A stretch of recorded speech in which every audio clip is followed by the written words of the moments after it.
दीपावली के दूसरे दिन गोवर्धन पूजा की जाती है। लोग इसे अन्नकूट के नाम से भी जानते हैं। इस त्यौहार का भारतीय लोक जीवन में बहुत महत्व है। इस पर्व में प्रकृति के साथ मानव का सीधा संबंध दिखाई देता है। गोवर्धन पूजा में गोवर्धन अर्थात गायों की पूजा की जाती है। शास्त्रों में बताया गया है कि गाय उसी प्रकार पवित्र होती है जैसे नदियों में गंगा। गाय को देवी लक्ष्मी का स्वरूप भी कहा गया है। देवी लक्ष्मी जिस प्रकार सुख समृद्धि प्रदान करती हैं, उसी प्रकार गौ माता भी अपने दूध से स्वास्थ्य रूपी धन प्रदान करती हैं। गौ संपूर्ण मानव जात के लिए पूजनीय और आदरणीय है। गौ के प्रति श्रद्धा प्रकट करने के लिए ही कार्तिक शुक्ल पक्ष प्रतिपदा के दिन गोवर्धन की पूजा की जाती है। गोवर्धन पूजा के संबंध में एक पौराणिक कथा प्रचलित है। जब देवराज इंद्र को अभिमान हो गया था, तब इंद्र का अभिमान चूर करने के लिए भगवान श्री कृष्ण ने एक स्वयं लीला रची। एक दिन उन्होंने देखा कि सभी ब्रजवासी उत्तम पकवान बना रहे हैं और किसी पूजा की तैयारी में जुटे हैं। श्री कृष्ण ने बड़े भोलेपन से मैया यशोदा से प्रश्न किया, मैया, ये आप लोग किनकी पूजा की तैयारी कर रहे हैं? कृष्ण की बातें सुनकर मैया बोली, लल्ला, हम देवराज इंद्र की पूजा के लिए अन्नकूट की तैयारी कर रहे हैं। मैया के ऐसा कहने पर श्री कृष्ण बोले, मैया, हम इंद्र की पूजा क्यों करते हैं? मैया ने कहा, वह प्रतिवर्ष वर्षा करते हैं जिससे अन्न की उपज होती है। उनसे हमारी गायों को चारा मिलता है।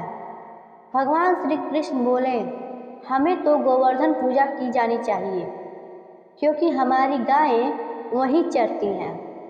इस दृष्टि से गोवर्धन पर्वत ही पूजनीय है और इंद्र तो कभी दर्शन भी नहीं देते। वह पूजा न करने पर क्रोधित भी होते हैं। अतः ऐसे अहंकारी की पूजा नहीं करनी चाहिए। लीलाधारी की लीला और माया से सभी ने इंद्र के स्थान पर गोवर्धन पर्वत की पूजा की। देवराज इंद्र ने इसे अपना अपमान समझा और मूसलाधार वर्षा प्रारंभ कर दी। प्रलय के समान वर्षा देखकर सभी ब्रजवासी भगवान कृष्ण को कोसने लगे कि इन सबका कहा मानने से हुआ है। तब मुरलीधर ने मुरली कमर में डाली और अपनी कनिष्ठा अंगुली पर पूरा गोवर्धन पर्वत उठा लिया और सभी ब्रजवासी को उसमें अपने गाय और बछड़े समेत शरण लेने के लिए बुलाया। इंद्र कृष्ण की यह लीला देखकर और क्रोधित हुआ। फलतः वर्षा और तेज हो गई। इंद्र का मान मर्दन के लिए तब श्री कृष्ण ने सुदर्शन चक्र से कहा कि आप पर्वत के ऊपर रहकर वर्षा की गति को नियंत्रित करें और शेषनाग से कहा, आप मेड़ बनाकर पानी को पर्वत की ओर आने से रोकें। इंद्र निरंतर 7 दिन तक मूसलाधार वर्षा करते रहे। तब उन्हें लगा कि उनका सामना करने वाला कोई आम मनुष्य नहीं है। अतः वे ब्रह्मा जी के पास पहुँचे और सब वृत्तांत कह सुनाया।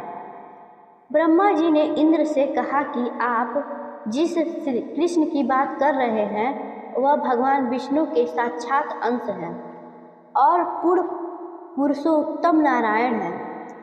ब्रह्मा जी के मुख से यह सुनकर इंद्र अत्यंत लज्जित और श्री कृष्ण से कहा कि प्रभु, मैं आपको पहचान न सका, इसलिए अहंकार वश भूल कर बैठा।